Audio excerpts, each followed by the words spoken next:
Ya estamos promediando el tiempo del Adviento. Fíjense ustedes cómo pasa de rápidamente el tiempo. 4 semanas de Adviento. Hemos cumplido ya 2. Esta semana que comenzamos es el tercer domingo de Adviento, la tercera semana del Adviento. Y luego vendrá una cuarta y no alcanzaremos a completar la cuarta semana porque ya hacia mediados de la semana tenemos la vigilia de Navidad y la fiesta de Navidad. El tiempo del Adviento es la preparación de la Navidad del Señor.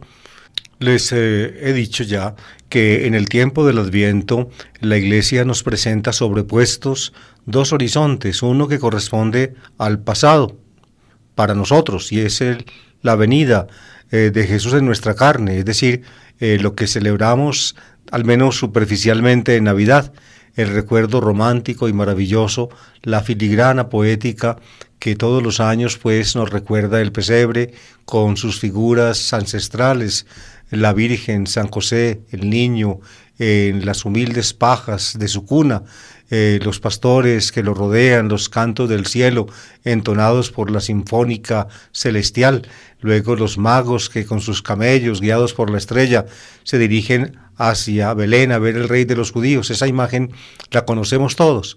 Esa venida de Jesús en nuestra carne precisamente es el tema básico, al menos para nosotros, de la Navidad. Pero en la Iglesia, pues la mirada de la Iglesia nos lleva a ver más allá de esa venida de Jesús en nuestra carne, su venida. Lo que llaman en el Nuevo Testamento, sobre todo Pablo y Mateo, la parusía del Señor, la parusía, su presencia final, su segunda venida, como solemos también decir.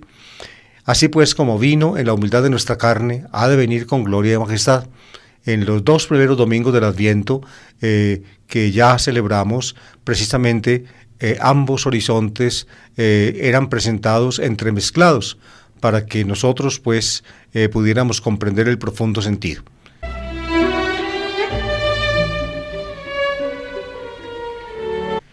Hemos llegado al tercer domingo del Adviento. Desde el segundo domingo, ustedes recuerdan, desde la semana pues que pasó, la figura de Juan Bautista se insinuó en los textos. Precisamente el domingo pasado, en los textos, en el texto del Evangelio de Marcos, el comienzo del Evangelio, como lo llama el mismo evangelista, escuchamos la presentación de Juan, escuchamos cómo con la actividad y sobre todo con la predicación de Juan comienza el Evangelio cristiano, es la Argitu Evangeliu, el comienzo del mensaje se da por tanto en boca de Juan, y Juan cuando toma ese mensaje en su boca, no hace otra cosa que hacerse eco de las antiguas profecías, precisamente así lo anunciaron los profetas. Esa es la idea de Marcos. Pues bien, no solamente el evangelista Marcos opone a Jesús en contacto con el Bautista en sus comienzos, también los otros 2 evangelios dependientes de Marcos, que son Mateo y Lucas, también lo hacen. Pero además, y esto es lo que este domingo vamos a tener, también el cuarto evangelista lo hace.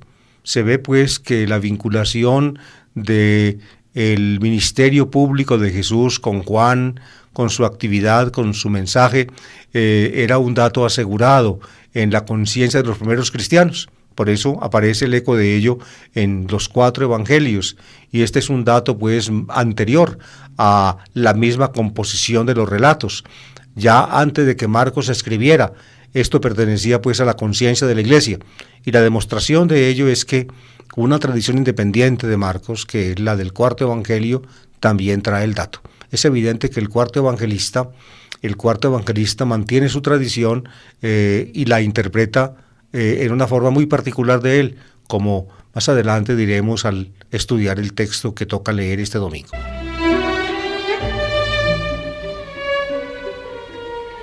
Como todos los domingos, son 3 los textos que toca leer. El primero, tomado del Antiguo Testamento, el segundo de una carta apostólica y el tercero de un evangelio. Les he explicado muchas veces que los esquemas dominicales de lecturas están en 3 grupos, los 3 ciclos, ciclo A, B y C. Este año toca el ciclo B y en el ciclo B se prefiere el Evangelio de Marcos, así como en el A se prefiere el de Mateo y en el C se prefiere el de Lucas. Pero claro, fíjense que en los 3 ciclos pues no parece tener lugar el Evangelio de Juan, que no se prefiere en ninguno. ¿Y por qué no se prefiere en ninguno? Porque en alguna forma el Evangelio de Juan aporta textos que se introducen en los 3 ciclos y de esa manera desplazan textos de Marcos, sobre todo de Marcos, pero también de Mateo y de Lucas. El domingo pasado, como estamos en ciclo B, leímos un texto de Marcos. Pues bien, en este domingo Marcos queda desplazado, es decir, como Marcos no ofrece sino lo que escuchamos el domingo pasado sobre Juan Bautista, entonces los liturgistas que prepararon los textos interrumpieron a Marcos y tomaron el texto correspondiente del cuarto evangelio, la tradición joánica. De modo que de este domingo los textos son, primero, un texto profético, el libro de Isaías, capítulo 61. El segundo, un texto de un escrito del Nuevo Testamento, una carta, en este caso la primera carta a los tesalonicenses, el más antiguo escrito de Pablo y también el más antiguo escrito en cuanto tal del Nuevo Testamento. Y tercero, un pedacito del Evangelio de Juan, el testimonio de Juan Bautista, así habría que titularlo y se lo explicaré después a ustedes, amables oyentes.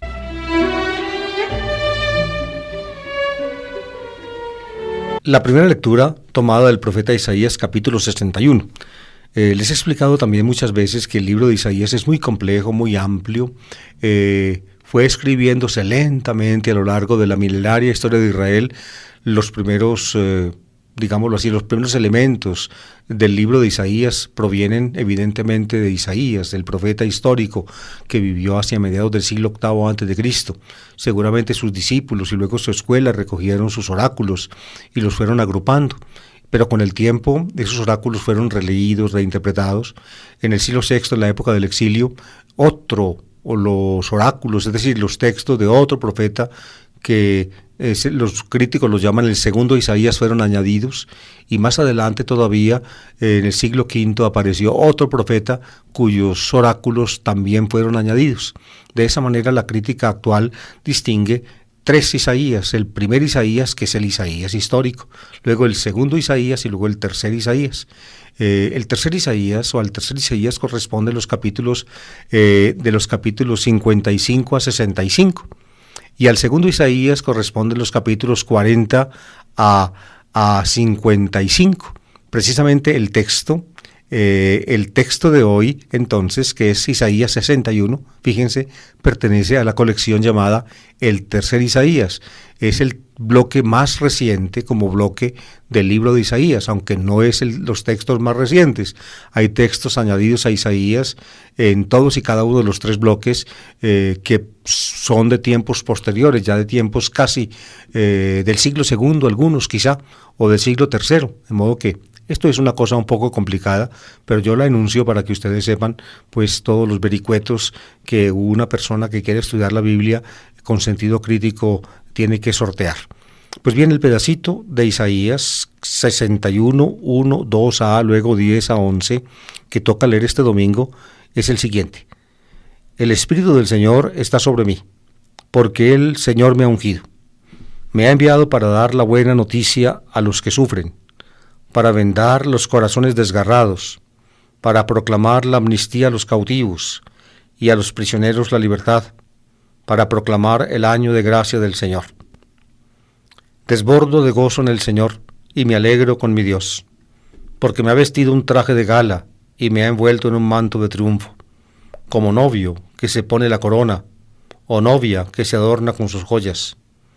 Como el suelo echa sus brotes, como un jardín hace brotar sus semillas, así el Señor hará brotar la justicia y los himnos ante todos los pueblos.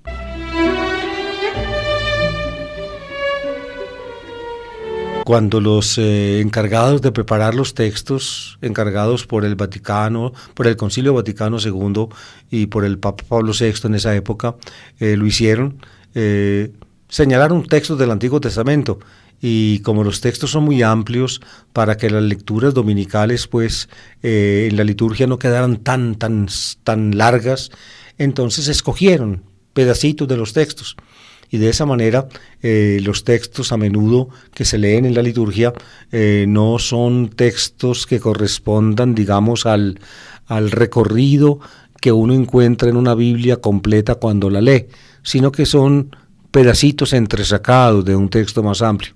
Precisamente el texto que leímos, que acabamos de escuchar, está constituido por dos pasajes entresacados. El primer párrafo tomado de los versículos 1 y 2 del capítulo 61 y el segundo párrafo tomado de los versículos 10 y 11 del mismo capítulo. Así lo hicieron los liturgistas. Pienso yo que el proceder en sí mismo pues no es reprochable. Sin embargo, cuando uno tiene un oído agudo para escuchar estos textos, uno nota el brinco. Si viene tratando de una cosa y de pronto brinca y habla de otra, aunque evidentemente los dos mensajes son coherentes. Sin embargo, el brinco se nota. Creo que si ustedes pusieron harto cuidado a la lectura que yo hice ahora, notaron el brinquito. Tomemos el primer párrafo. El primer párrafo es muy importante, queridos oyentes.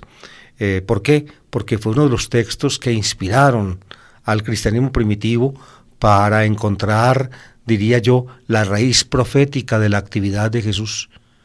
Así lo expreso. Fíjense, si ustedes leen, por ejemplo, el Evangelio de Lucas, en el capítulo 4, ese episodio que Lucas hace paradigmático de toda la actividad de Jesús en Galilea y por la tierra de los judíos, ustedes encuentran que Jesús en Nazaret entró en la sinagoga, recibió del servidor el libro de Isaías, lo abrió y encontró el pasaje donde estaba escrito precisamente lo que ahora leímos en el primer párrafo del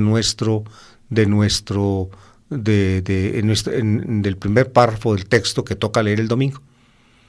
Es, por tanto, corresponde, según Lucas, a la lectura que hizo Jesús solemnemente en la sinagoga. El Espíritu del Señor está sobre mí porque Él me ha ungido, etc. Él me ha ungido. Él es el ungido por el Espíritu del Señor, es decir, por el Espíritu Santo, por el Espíritu de Dios, el Mesías, el ungido. Por eso, en Lucas, cuando Jesús cierra el libro, solemnemente va describiendo el autor Lucas toda la secuencia de hechos. Entró a la sinagoga, se sentó, le entregaron el libro del profeta Isaías, lo abrió, buscó, encontró el pasaje, lo leyó, luego enrolló otra vez el libro. Los libros eran rollos, se enrollaban, digamos, por los dos extremos de las hojas yuxtapuestas, y lo enrolló, lo entregó al servidor y habló. ¿Qué dijo? Hoy se cumple esta escritura que acabáis de oír. Es decir, hoy se hace verdad la promesa mesiánica de los profetas, concretamente del tercer Isaías. Hoy es cierto esto. Hoy es cierto esto. Ustedes ven entonces la primera lectura de este domingo, toda la perspectiva de fe cristiana que contiene. Es un texto donde la fe cristiana encontró inspiración para interpretar a Jesús. Él es el que está lleno del Espíritu del Señor. Su misión es una misión de liberación. Me ha enviado para dar la buena noticia a los pobres, es decir, el Evangelio, dar la buena noticia. Bisar, se dice, es el verbo hebreo que se emplea, la buena noticia. En griego lo tradujeron evangelion, una buena noticia de liberación. Los cautivos, los oprimidos, los ciegos, en fin, todos aquellos que sufren ante la epifanía maravillosa del amor de Dios en el Mesías prometido, ungido por Dios con su Espíritu. Todo eso queda pues anunciado en el profeta y cumplido en Jesús.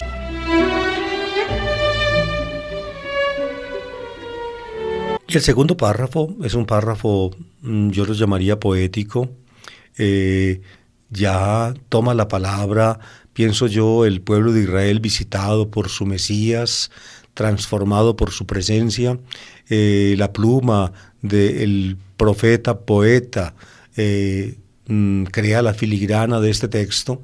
Fíjense la situación de los judíos después del regreso del exilio en una Palestina que apenas empezaba a ser reconstruida, ciudades que apenas estaban resurgiendo de las ruinas, mucha pobreza, mucha carencia, mucha inopia. En ese momento, entonces, como que el ánimo del profeta es transformado por la esperanza y empieza a hilvanar versos digamos que hacen que la realidad doliente y triste que se vive reciba de antemano la luz de lo que viene, se transfigure, se transforme. Esto es lo que este es como el sentido, pienso yo, más bien como aquí intenté describir un poco el proceso psicológico de un profeta, poeta, que finalmente entonces se hace en el momento presente, en medio de la dolencia, de la carencia, de la necesidad, se hace eco de la luz del futuro, de lo que llega, y lo describe como si fuera presente. Uno de los autores preferidos míos para leer estos textos es Drewermann, un autor alemán reciente. Él explica así, en esta forma, digamos, el mecanismo psicológico que da origen a la profecía escatológica, es decir, a la visión, digamos, maravillosa, anhelada del futuro. El pedacito, lo repito, lo leo, y ustedes seguramente sabrán captar el aliento poético que el texto tiene. Desbordo de gozo en el Señor, y me alegro con mi Dios, porque me ha vestido un traje de gala y me ha envuelto en un manto de triunfo, como novio que se pone la corona, o novia que se adorna con sus joyas. Como el suelo echa sus brotes, como un jardín hace brotar sus semillas, así el Señor hará brotar la justicia y los himnos ante todos los pueblos. El aliento poético de inmediato se percibe. Yo quisiera recalcarles una imagen muy linda que está en el corazón del texto. Es la imagen del novio y la novia. El novio engalanado para ella y ella engalanada para él. Una de las imágenes más hermosas que la religión de los seres humanos utilizó para hablar de lo inefable, del amor trascendente y eterno de Dios, es la imagen del matrimonio místico. Aquí lo tienen. El novio engalanado, la novia preparada, los dos se encuentran, los dos se han acicalado el uno para el otro, se presagian entonces horas de maravillosa felicidad.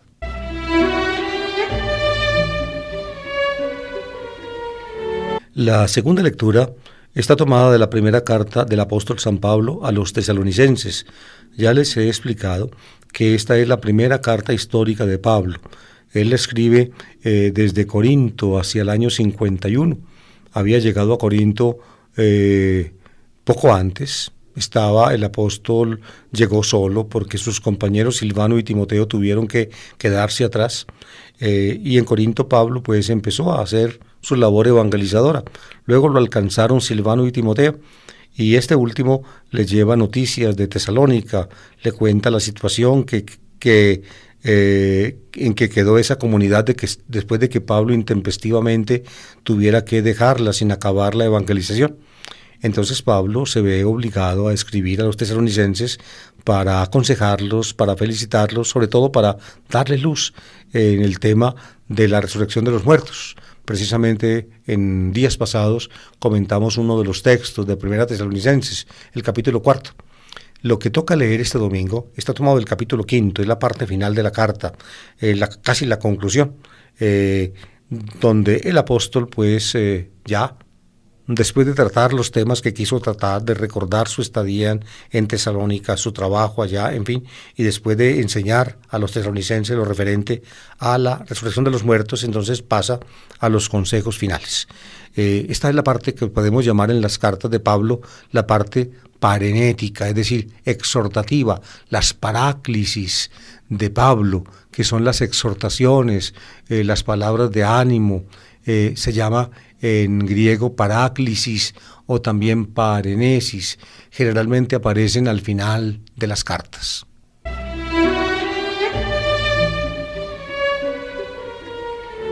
Dice así, 5, 16, 24. Hermanos, estad siempre alegres, sed constantes en orar. En toda ocasión tened la acción de gracias. Esta es la voluntad de Dios en Cristo Jesús respecto de vosotros. No apaguéis el espíritu, no despreciéis el don de profecía, sino examinadlo todo, quedándoos con lo bueno. Guardaos de toda forma de maldad, que el mismo Dios de la paz os consagre totalmente, y que todo vuestro ser, alma y cuerpo, sea custodiado sin reproche, hasta la parucía de nuestro Señor Jesucristo. El que os ha llamado es fiel y cumplirá sus promesas.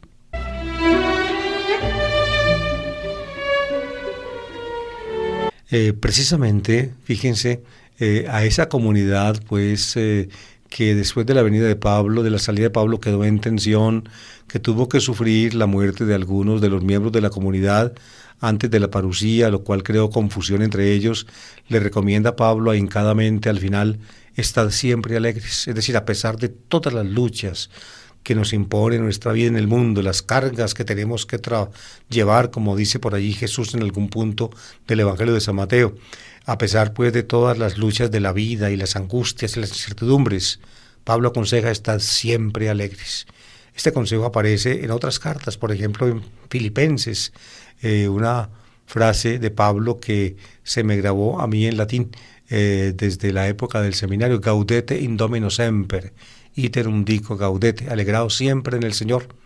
Os lo repito, alegraos. Aquí hay un eco o una paralelo de esa frase de Filipenses: estad siempre alegres, es decir, un cristiano debe de manifestarse o de caracterizarse por la alegría, a pesar de las luchas y dificultades de la vida, aún más de sus propias incertidumbres en la fe. Y luego Pablo da una exhortación: tened la acción de gracias en toda ocasión, la acción de Eucaristía. Este nombre se aplicó más tarde para la celebración que Pablo llama la Cena del Señor, to dimnum tu Kyriou. La Eucaristía es una acción de gracias. Se reunían para darle gracias a Dios. Probablemente en el marco de esa acción de gracias, que era una oración comunitaria, se hacía la Cena del Señor. Pablo aquí no menciona la Cena del Señor en esta carta, como si lo hace, por ejemplo, en una carta escrita después, como es la Primera Corintios. Es una cosa que para mí realmente resulta significativa. Fíjense, la Eucaristía es mencionada por Pablo 2 veces. La primera, es decir, la Cena del Señor, lo que nosotros llamamos en los católicos la Santa Misa, en 1 Corintios, capítulo 11, 2 vecesitas. Pero no menciona Pablo nunca eso en las demás cartas, nunca. Sí, digámoslo así, las circunstancias de Corinto, de la comunidad, no hubieran dado para que Pablo tuviera que introducir en el capítulo 11 el tema de la Eucaristía, de la celebración. Tal vez Pablo no la habría mencionado nunca. ¿Por qué la menciona en 1 Corintios? Porque había dificultades en la celebración de la cena en Corinto. Había dificultades, la gente no lo hacía como lo debía ser, entonces Pablo tiene que corregirlos, tiene que indicarles cómo debe ser. Y ahí Pablo pues nos guarda un recuerdo, digamos, inapreciable de la celebración cristiana de la Eucaristía en las comunidades paulinas. Pero fíjense, en Tesalonicenses, que es más antigua, de 1 Corintios no la menciona. En Romanos, donde se hace una especie de resumen de la doctrina paulina, tampoco. ¿Qué quiere decir eso? Que si la casualidad que dio para que Pablo lo mencionara en 1 Corintios no se hubiera dado, yo estoy absolutamente convencido de que la mayor parte de los grandes críticos del Nuevo Testamento estarían diciendo ahora que Pablo no conoció la Eucaristía, de que no conoció la Cena del Señor. ¿Por qué? Porque la mayor parte, queridos oyentes, de los argumentos críticos, de los más radicales, son argumentos que parten del silencio. Lo que no se menciona explícitamente, entonces no existe.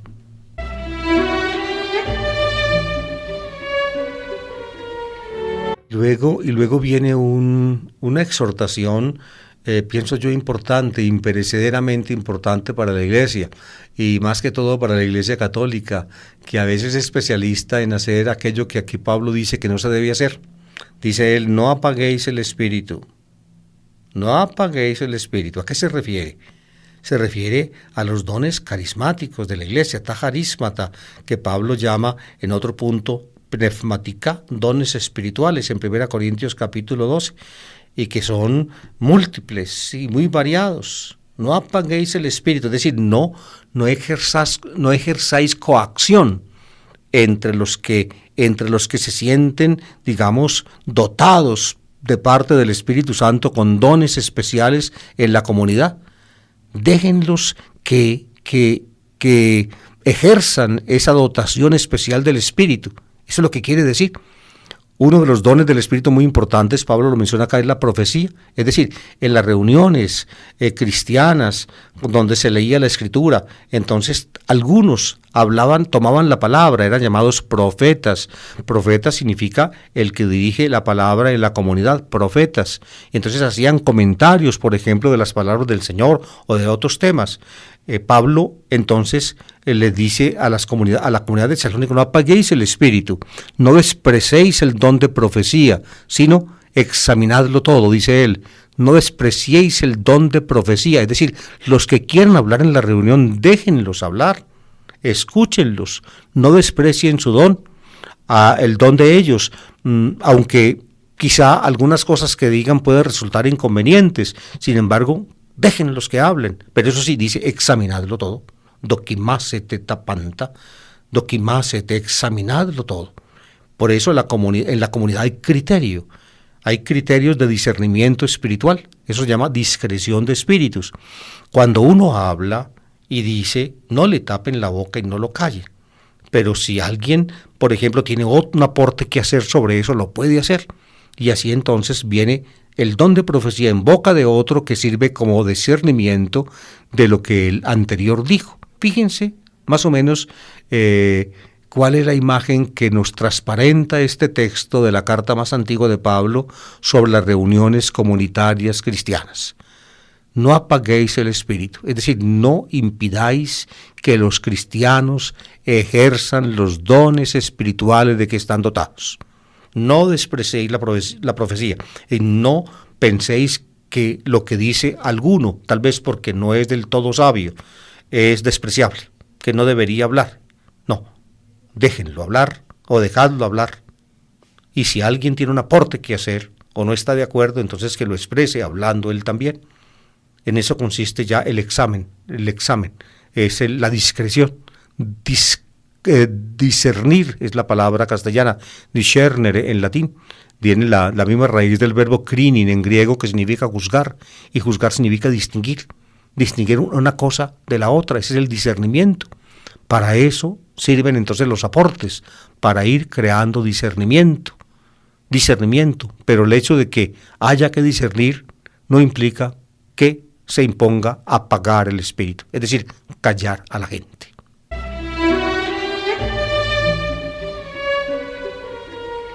En un tercer párrafo, Pablo pues los exhorta a guardarse de toda clase de maldad. Ellos vivían en el mundo helenista, donde pululaban pues vicios y dificultades. Guárdense de todo eso, no se contaminen con este mundo.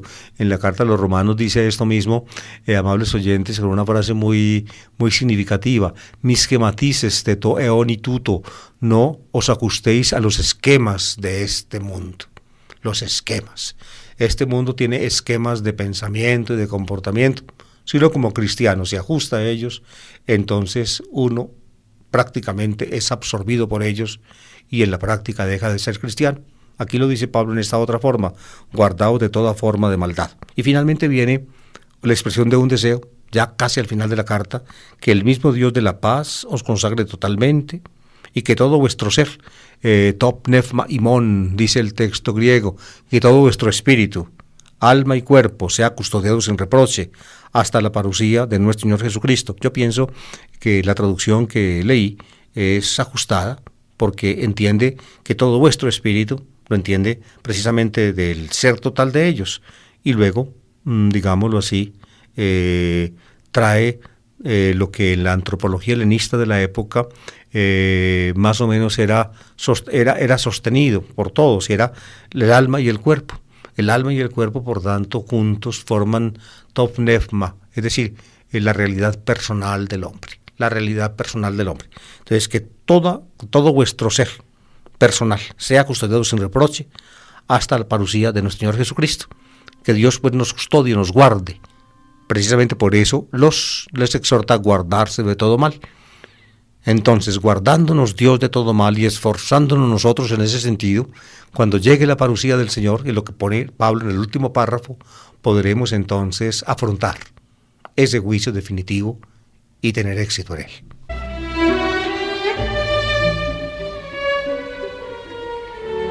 Y así llegamos, queridos oyentes, al Evangelio. El segundo y tercer domingo del Adviento, en la liturgia católica, gira alrededor de Juan el Bautista. Ya el domingo pasado, ustedes recuerdan, segundo domingo de Adviento, escuchamos el texto de Marcos, donde aparece pues el comienzo del Evangelio en la actividad y sobre todo en el mensaje de Juan. Así lo presenta el evangelista Marcos.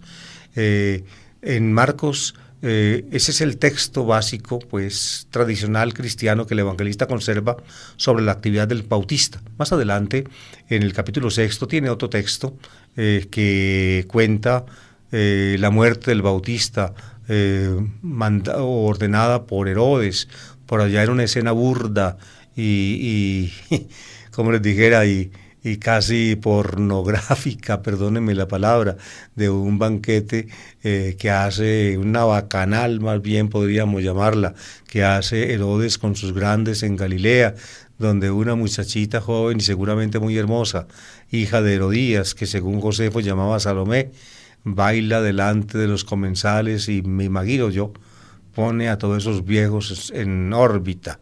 Entonces Herodes pues queda prendado de la muchacha y en fin todo lo que sigue lo cuenta Marcos, hace matar la muchacha por instigación de su madre al Bautista. Pues bien, eso lo cuenta Marcos también, pero al comienzo, cuando empieza pues la actividad de Jesús, Marcos simplemente llama comienzo del Evangelio a la actividad y sobre todo a la predicación de Juan. Esa es la característica del texto de Marcos que leímos el domingo pasado. Ahora este domingo, con Marcos no tiene más textos, entonces los liturgistas acomodaron el texto correspondiente en el cuarto evangelio. Fíjense, en la tradición de Q, de Mateo y Lucas, hay otros textos de Juan Bautista, concretamente su predicación moral. Por eso, en Mateo y Lucas, cuando toca el ciclo A con Mateo, entonces se acomodan dos textos de Mateo. Y cuando toca el ciclo C con Lucas, también dos textos de Lucas, porque Lucas, en forma diferente a Marcos, cuenta pues cómo le hablaba Juan a la gente, cómo amenazaba con el juicio de Dios, cómo recurría a imágenes del árbol, del hacha al pie del árbol, o de la pala que avienta el trigo y separa el grano de la paja, en fin, eso lo cuentan Mateo y Lucas, la predicación pues del Bautista, su predicación incisiva, penetrante, terrible. Marcos no cuenta eso. Entonces, precisamente porque lo que de Marcos trae del Bautista es tan cortico, hoy toca leer, por disposición de los liturgistas, después del Vaticano II, el texto joánico de la que llamamos en Juan el testimonio de Juan el Bautista, el testimonio. A Juan, al cuarto evangelista no le interesa contar la actividad de Juan, no. ¿Qué hacía Juan? Dice que bautizaba naturalmente, dice que predicaba naturalmente, pero solamente le interesa la predicación de Juan y bajo el aspecto de testimonio. Lo que Juan dice es un testimonio a favor de Jesús, que finalmente se vuelve un testimonio en contra de los judíos, porque no lo quisieron recibir. Esa es la óptica del cuarto evangelista en el pedacito que vamos a escuchar enseguida.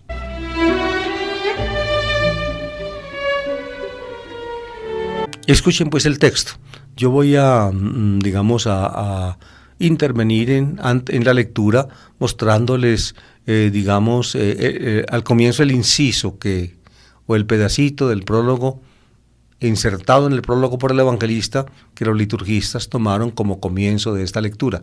Es Juan 1, 6 a 8. Y dice así: surgió un hombre enviado por Dios que se llamaba Juan. Este venía como testigo para dar testimonio de la luz, para que por él todos vinieran a la fe. No era él la luz, sino testigo de la luz. Ahí está, eso está en el prólogo. Es un inserto que hace el evangelista dentro del poema del prólogo. Fíjense, rápidamente, en los primeros versículos de 1 a 5 se habla del logos, es decir, del logos de Dios, de su palabra, que existía junto a Dios y que era Dios, en fin, por la cual Dios hizo todas las cosas, etc.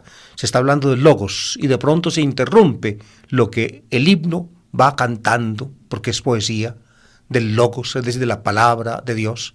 Se interrumpe eso y se dice surgió un hombre enviado por Dios que se llamaba Juan, etcétera, etcétera, etcétera. Y después de que termina eso, sigue otra vez con el logos. Eso es lo que yo llamé inciso, algo que se mete, digamos, artificialmente dentro de un conjunto, y para poderlo meter tiene entonces que separar partes que en el conjunto estaban unidas. Pues bien, con este texto comienza la lectura del Evangelio de este domingo. Y una vez terminado este texto, que es un inciso tomado del prólogo, entonces ahí sí empieza la narración del cuarto evangelista en el versículo 19 y siguientes. Escuchemos, dice: los judíos, aquí lastimosamente, pues los benditos liturgistas estos de Roma, le quitaron a esto, le quitaron al texto joánico una palabra que es trascendental para entenderlo. En realidad el pedacito en Juan 19 comienza: y este es el testimonio de Juan, que apti y martiría tu Ioannu, y este es el testimonio de Juan, así dice el texto, le quitaron esa introducción, y este es el testimonio de Juan, dice, cuando desde Jerusalén le enviaron los judíos, sacerdotes y levitas a Juan a que le preguntaran, ¿tú quién eres? Él confesó sin reservas: yo no soy el Mesías. Le preguntaron: entonces, ¿qué? ¿Eres tú Elías? Él dijo: no. ¿Eres tú el profeta? Respondió: no. Y le dijeron: ¿quién eres?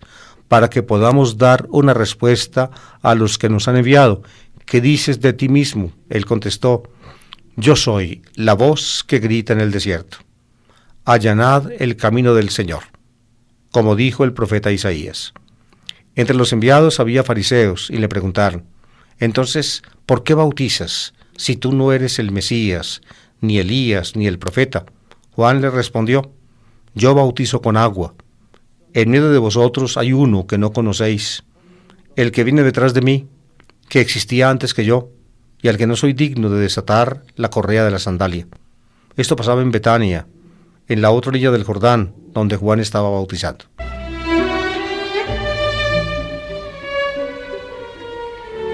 Estaban pues, supone el evangelista, inquietos los judíos en Jerusalén con la actividad de Juan, con la actividad y también con la identidad de Juan. ¿Quién podría ser este Juan que ejercía esta actividad, es decir, que bautizaba? ¿Quién podría ser? Y por eso le mandan a preguntar. El evangelista, el cuarto evangelista, queridos oyentes, por eso insistía yo ahora en eso, el cuarto evangelista entonces va a traer las preguntas que le mandan hacer a Juan y también las respuestas que él da. Juan va a tener una doble indagatoria, una de parte de... Es el mismo grupo el que le va a hacer la indagatoria. Para la segunda parte de la indagatoria se anota explícitamente que algunos de estos que fueron enviados, sacerdotes y levitas, algunos pertenecían al grupo de los fariseos. El grupo de los fariseos era un grupo muy extendido, tal vez doctrinalmente el más importante en la época de Jesús. Tenían pues entonces representantes suyos en el clero, había levitas que seguían, diría yo, la interpretación rabínica, farisaica, y posiblemente también sacerdotes que la seguían, de modo que por eso anota el texto pues acá que algunos de los enviados eran fariseos. A Jesús pues o a Juan le hacen una doble indagatoria. ¿Por qué? Porque están preocupados en Jerusalén con él, así como también parece que más adelante se preocuparon por Jesús. Juan Bautista estaba inaugurando, diría yo, era como la cabeza detrás de un movimiento religioso penitencial que estaba conmoviendo la entraña del judaísmo, y evidentemente a sus autoridades, tanto políticas como doctrinales, no les podía pasar desapercibido ese hecho. De inmediato se inquietaron. Entonces el evangelista, y esto es lo propio del cuarto evangelio, concibe las respuestas de Juan como martiría, y este es el testimonio. Afti estin y martiría tu Ioannu. Este es el testimonio de Juan, martiría. Martiría en griego es testimonio. Y fíjense en el comienzo del relato que escuchamos este domingo, que viene del prólogo, como les dije, se dice, ustedes recuerdan que lo leímos, se dice, surgió un hombre enviado por Dios llamado Juan, venía como testigo, martís en griego, martís, venía como testigo. Juan es martís, de ahí viene la palabra castellana mártir. Los mártires, que para nosotros son los que dan testimonio hasta derramar su sangre, entonces son testigos, testigos privilegiados, porque según nuestro uso de la palabra, dan testimonio con la sangre hasta dar la vida. Este vino como testigo para dar testimonio, para inamartirice, acerca de la luz, peritufotos, acerca de la luz, y luego añade, no era él la luz, sino el testigo de la luz. De Juan Bautista pues se dice que debía dar testimonio acerca de la luz, no porque él fuera la luz, sino porque la luz es otro, distinto de él. Se ve, y esto es claro en el texto, que los cristianos tuvieron que debatirse en el mundo judío en varios frentes. Uno de los frentes cuyas dificultades tuvieron que admitir o tuvieron que afrontar los cristianos eran seguidores de Juan. Parece que había seguidores de Juan que sostenían que Juan era el Mesías prometido y por tanto la luz. Y los cristianos decían no, Juan no era la luz, sino el testigo de la luz. Juan vino a dar testimonio acerca de la luz. Por eso, fíjense, la palabra testimonio en todo este texto, que nuestros traductores o los que presentan el texto litúrgico omitieron, lastimosamente omitieron, es trascendental. Juan, pues, este es el testimonio de Juan. Fueron desde Jerusalén sacerdotes y levitas a preguntarle su identidad. ¿Quién eres tú? ¿Tú quién eres? Sí, tis y. ¿Tú quién eres? ¿Tú quién eres? Y él, y esto lo dice el autor, el evangelista, en una forma casi pedante, que homologisen, que ugernizato, que homologisen. Fíjense, yo aquí acabo de citar el texto griego de memoria, como he estado estudiando estos días para mi libro, entonces ya lo tengo en la mente. Fíjense cómo traducen el pedacito que ustedes escucharon el domingo, y él confesó sin reservas. Sí, ese sin reservas más o menos dice lo que con 3 verbos dice nuestro texto, que homologisen, es decir, y confesó, que ukirnizato, y no negó, a la de homologisen, y confesó, que homologisen, 2 veces pues dice homologisen, es la homología de Juan, es decir, su reconocimiento. Y luego aparece en lenguaje jurídico lo contrario al reconocimiento, que es no negó. Es decir, no yo diría lo contrario, es lo mismo dicho negativamente. Es decir, a Juan le preguntaron, ¿quién eres tú? ¿Quién eres tú? Y detrás de esa pregunta estaba el interés por saber si Juan era el Mesías. Entonces reconoció y no negó y reconoció. ¿Qué fue lo que reconoció? Lo que no negó, lo que reconoció, que él no es el Mesías. Juan no se afirmó como Mesías. Ustedes ven el interés de los cristianos en en presentar la escena así. ¿Por qué? Porque había algunos judíos que en el tiempo del cristianismo naciente decían que Juan sí era el Mesías. Lo confundían con el Mesías. Pero Juan dice y reconoce abiertamente que él no es el Mesías. Él no es el Mesías. No soy el Mesías. Yo no soy el Mesías.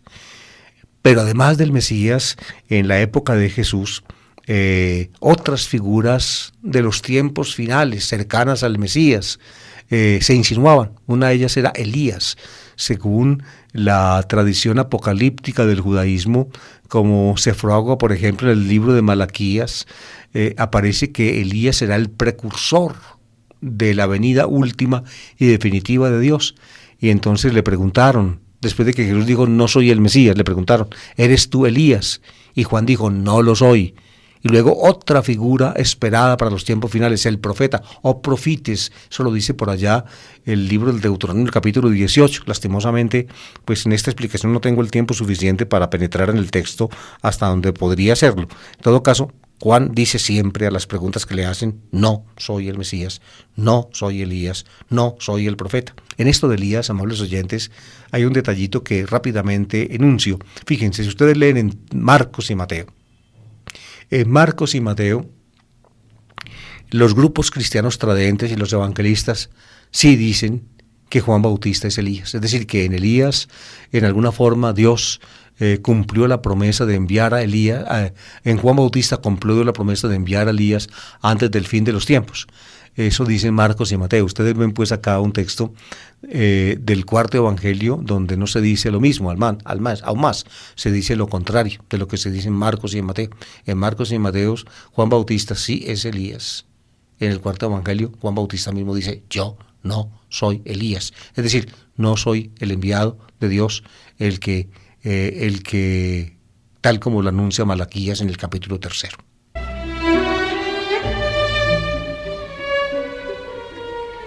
Como Juan Bautista pues reconoció y no negó y reconoció, es decir, sacó la gente de cualquier duda que pudieran tener acerca de su identidad. Acaba de decir que no es el Mesías prometido, que no es Elías, precursor del Mesías, que no es el profeta último y definitivo que debe venir, o profitis.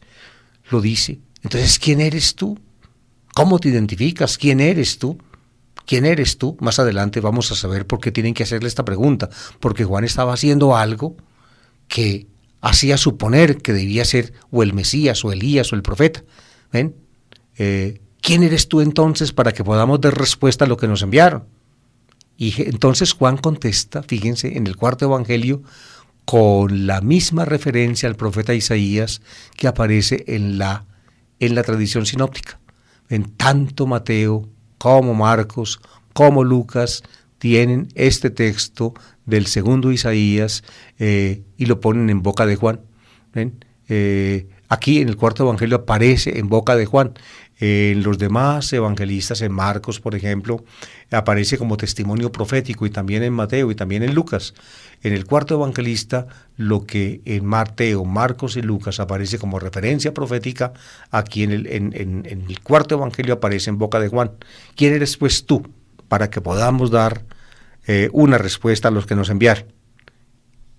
Él contestó, yo soy Foni, boontos en ti erimo, entínate tin odon tu kiriu, yo soy la voz que grita en el desierto, allanad el camino del Señor, como dijo el profeta Isaías. En el cuarto evangelista, pues, lo que en los demás evangelios aparece como cita de la Escritura, aquí también aparece, pero en el cuarto evangelista aparece eso ya, o se dice eso, en boca de Juan Bautista.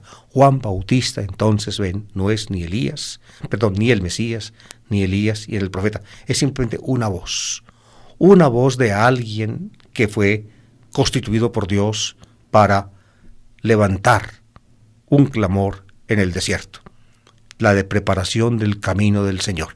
Luego, en los demás evangelios, pues ya se desarrolla el tema de cómo hizo Juan para preparar este camino. En el cuarto evangelista no importa lo que haya hecho Juan, simplemente importa su testimonio.